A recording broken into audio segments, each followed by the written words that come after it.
Provincial Superior sa MSC, si Father Boy, the sister. Oh, district dahil, sorry. Padulong. Sorry, Father Boy. District, kanya. Makauban akong kaparian, kung maigsuon nga mga MSC, sabi niya sa Tubagong Kura, Father John J., o ang iyang gipulihan, si Father Ephraim. Mga igsuon ko, din sa Semento. Mayong hapon, kanilang tanan. Nagtuumig di may na yun ang installation. Natay gihuwat ka mga. Pero mahuman na gini siya. Nindot kayo ang mga pagbasa kini karong adlaw, niya haom kaayo sa atong gisaulog karon. Pahinumdom alang kang Father John J. Father, grabe kag pahinumdom sa Ginoo nimo. Ya apil na sad mi nga kamintanan naamami mga assignment, pahinumdom ni namong tanan sa amo gyud nga gimbuhaton. Ang usa ka pari daghang kaisag mga buluhaton, daghang kaisag atimanon, pero kun buti mong hunaon duna gyoy usa ka butang nga importante namo nga buhaton nga dili gyud unta mi makalimot ani. Yamaw ni siya ang pahinumdom karon sa atong gibasa karong adlaw. Father John J., para ka namong tanan kasi dili madugay kami nga mga diocesan nga pare i-install pud mi kay mabalhin ming tanan. Pahinumdom pud ni alang kanako sa ako uniyang pagbalhin sa akong parokya. Ang ihemplo sa kinabuhi ni Moses isip unang pangulo nga maoy nagda sa katawhan sa Israel padulo ngadto sa gisaad sa Ginoo nila.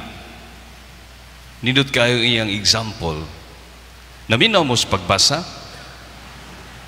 Sure? Nindot kayo no? Nga si Moses, nagpanaw sila, unya matagkaroon og unya, kay silang tanan nagpuyo man og tulda, tents. Kay nagpanaw man lang sila, unya usa ni adtong tulda nga ilang gipuy-an naa didto gibutang ang papan katong gisulatan sa napulo ka sugo.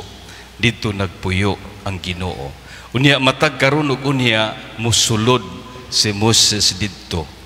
Makig-istorya sa Ginoo, dugay kaayo siya dito stulda. Dugay siya dito, niadto siya makig-istorya sa Ginoo. Kung naminaw mo maayo sa katapusang bahin sa unang gibasa, giingon dito nga iniguwa ni Moses, isulti niya sa katawhan ang mga butang nga buot ipasulti sa Ginoo ngadto sa katawhan sa Israel. Para nako maugin ni siya ang una namong buluhaton nga dili unta mi magbuhat lang og mga butang nga among gusto. Dili lang unta mi magpatuyang sa among gusto isip kura. Mugiya unta mi ninyo subay sa gusto sa Ginoo. Subay sa mga butang bunga sa among pag-ampo. Parehan ni Moses God, pag-ampo man to niya, lingkod siya, dugay kaayo dito sa atubangan sa Ginoo. Ingon kadugay nga iniguha niya usa ni tabo ni Moses. Wala mo naminaw? Kamuha? Usa ni tabo, nisadag ang iyang panagway, ingon kadugay ang iyang paglingkod at tubangan sa Ginoo nga misanag ang iyang panagway, nahadlok gud sila ni Moses. Ug iya gong gitabunan ang iyang naong kay nisanag reflection sa kasanag sa Ginoo nga iyang gikukabildo sa taas kayong higayon matag adlaw na natandog ko ay ni kaayo tungod kay mas makagiya mi ninyo makaalagad mi sa parokya sa paagi nga ikahimuot sa Ginoo kung sama ni Moises mulingkod mi at tubangan sa Ginoo aron sa ingon ni ana magtudlo mi og mga butang, mubuhat mi og mga butang, dili lang base sa among gusto, dili lang base sa among pangandoy, kundi base gayud sa gusto ug pangandoy sa Ginoo. Imo gini fans, kay karong adlaw maning basa para po ni namo, para ni natong tanan, kay usahay makalimot manggod mi ani. Kaya ninyo ang definition sa pari, unsa ang pagkakinsa ug unsa ang pari? Ang pari is a man of God and a man for others. In that order, a man of God and a man for others. We can only mahimo lang ni nga mga tao para sa uban kung kami tao sa Dios. Dili na pwedeng balihon. We cannot be effectively man for others if we are not man of God. Ug mao ni pads ang pahinumdom.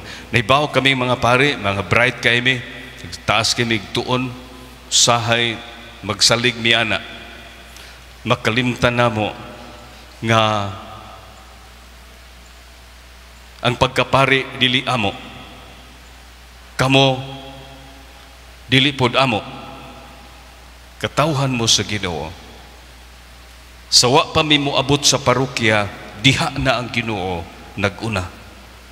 Busa pahinumdom ni mo ni siya unang pahinumdom alang kang Father John Geog, alang kanamong tanan apil ko kay i-install pod ko sunod simana. Ni alang di ay ko dire kay ang atong bagong obispo si Archbishop Abit Oy i-install pod karong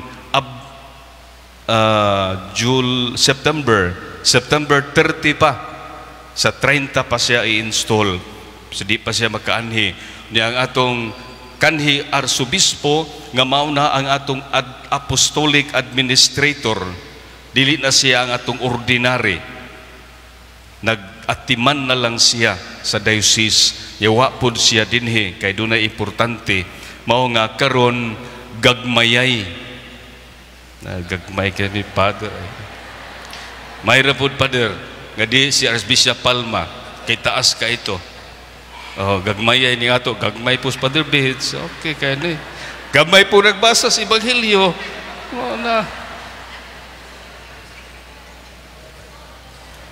Mo na giingon nga daghan ang gitawag, mga mugbo ang nanubag.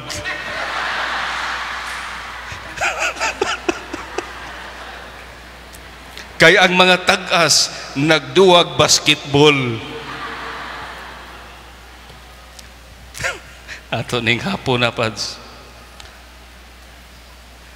Once ay ginakalimti. Adto gitas atubangas Ginoo. Atong isulti lang sa mga tao ang buot ipasulti sa Ginoo nato. Ikaduha, katapusan adto ta sa Ebanghelyo, nindot kay ng Ebanghelyo, di ba? Tao nga nakakita og talagsaong pirlas, tao nga nakakita og tasong bahandi niya iyang gibalik og tago, gibaligya ang tanan unya iyang gibalik og gipalit. Mga igsoon, mao na siya. Kami nga mga pare, manghinaot mi nga unta, makagiya mi ninyo nga muabot unta sa inyong kinabuhi, makagiya unta mi nga kamo mahimong andam nga mubiya sa tanan, nga muhatag sa tanan aron lang maangkon ang gingharian, aron lang maangkon ang kaluwasan. Kung makagiya mi ninyo ana, milampos mi.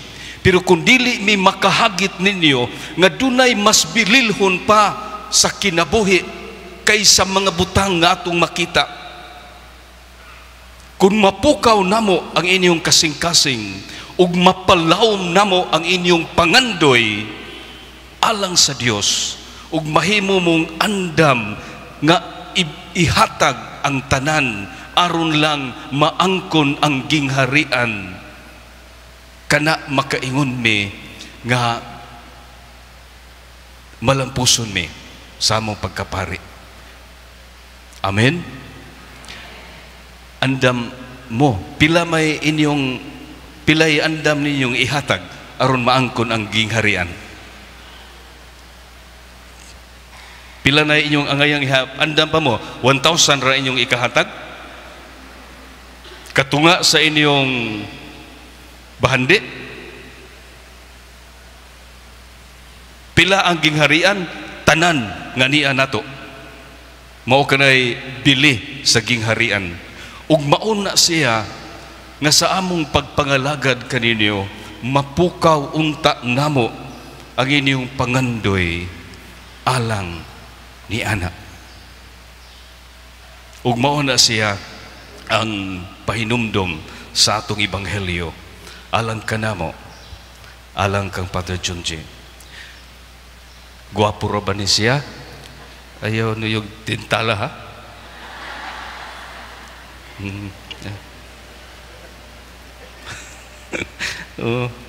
Hinahot-unta nga sa iyang pagpangalagad kaninyo, siyang mga pagwali, siyang mga pagtudlo, pagsaulog sa mga sakramento, mapukaw unta diha sa inyong kasing-kasing ang pagpangandoy sa mas bililhon pang butang sa atong kinabuhi. Amen.